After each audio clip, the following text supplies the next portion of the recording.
8 raisons pour lesquelles tu continues de te réveiller la nuit. Tu connais ces moments ennuyeux où soudainement tu te réveilles en plein milieu de la nuit et tu n'arrives plus à t'endormir ? La raison pour laquelle nous faisons cela remonte au temps des hommes des cavernes, quand ils avaient besoin de vérifier la sécurité de leur environnement, même la nuit.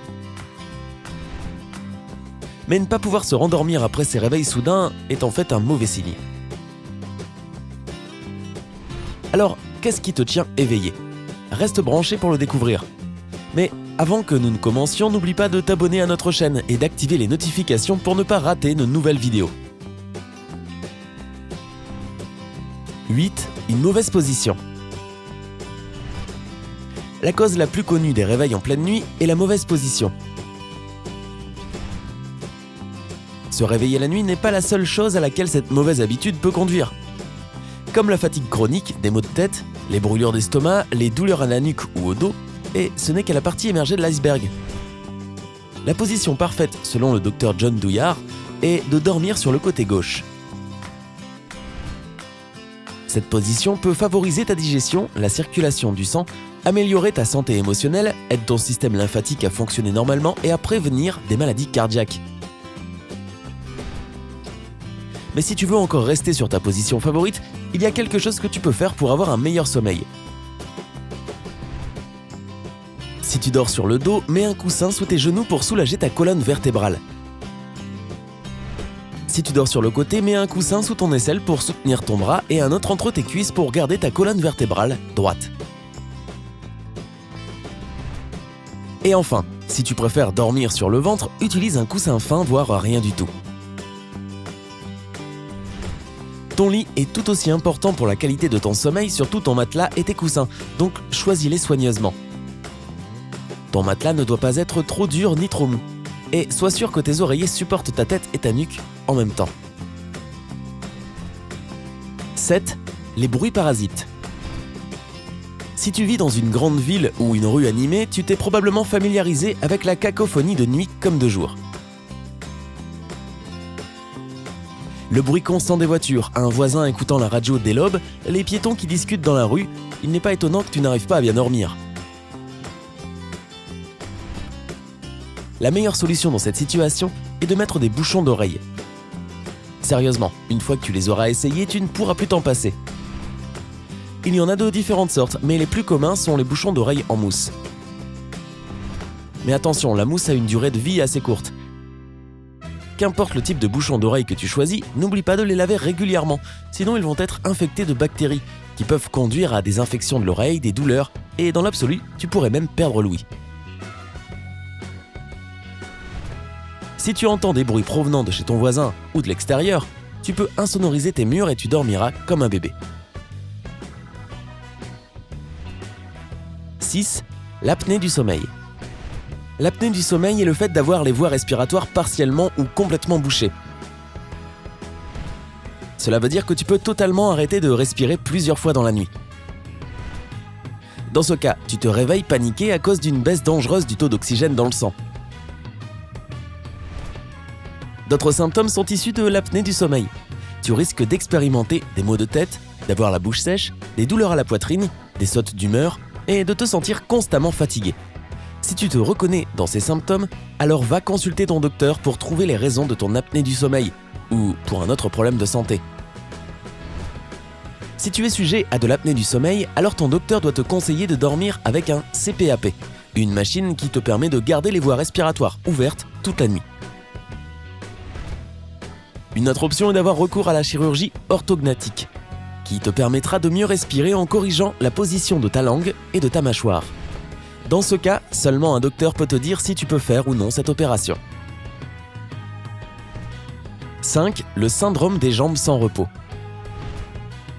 Si tu te réveilles au milieu de la nuit avec une forte envie de bouger tes jambes, alors tu as probablement le syndrome des jambes sans repos, ou SJSR, pour faire court.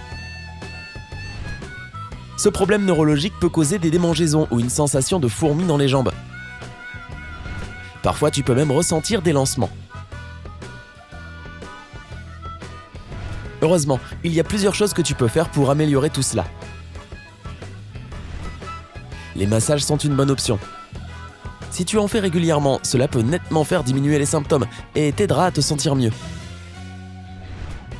Des exercices légers comme le yoga ou du stretching pourraient beaucoup t'aider aussi. Les bains chauds sont également un bon remède contre le SJSR. 4. Une mauvaise température. Oui, même la température dans ta chambre quand tu dors peut influencer la qualité de ton sommeil. Que ce soit trop froid ou trop chaud, ce n'est pas bon, donc tu dois trouver le juste milieu. Vois-tu, la température de ton corps a besoin de diminuer un peu pour se stabiliser, mais cela ne veut pas dire que tu doives baisser de beaucoup la température. Selon la Fondation nationale du sommeil, la température idéale pour une bonne nuit est de 15 à 20 degrés Celsius. Pour les bébés et les tout-petits, cela doit être entre 18 et 21 degrés Celsius. Si cela n'a pas l'air de marcher, essaie de prendre un bain chaud avant d'aller dormir. Pas seulement parce que cela repose tes muscles et ton esprit, mais aussi parce que cela augmente la température de ton corps. Donc après être sorti de la baignoire, tu te sentiras un peu frais. Cela appelle immédiatement le signal d'aller dormir à ton cerveau et tu seras endormi avant de t'en apercevoir. 3. Boire de l'alcool. Trop boire ou consommer fréquemment de l'alcool a des tonnes de conséquences négatives et peut gâcher ton horaire de sommeil. Même si l'alcool a un effet sédatif, il peut te plonger rapidement dans le sommeil. Paradoxalement, il peut être la cause de tes problèmes. Le fait est que lorsque ton corps métabolise l'alcool dans ton système, la qualité de ton sommeil est affectée parce que tu peux commencer à tourner et à te retourner. Cette agitation peut être tellement perturbante qu'elle te réveillera en pleine nuit. De plus, boire de l'alcool avant d'aller dormir réduit le sommeil paradoxal, qui est la phase de sommeil associée au rêve profond. Sa réduction provoque une somnolence diurne et d'autres symptômes qui peuvent également nuire à ta vie quotidienne. Donc, au lieu de prendre un verre de vin avant d'aller dormir, bois un thé à la camomille.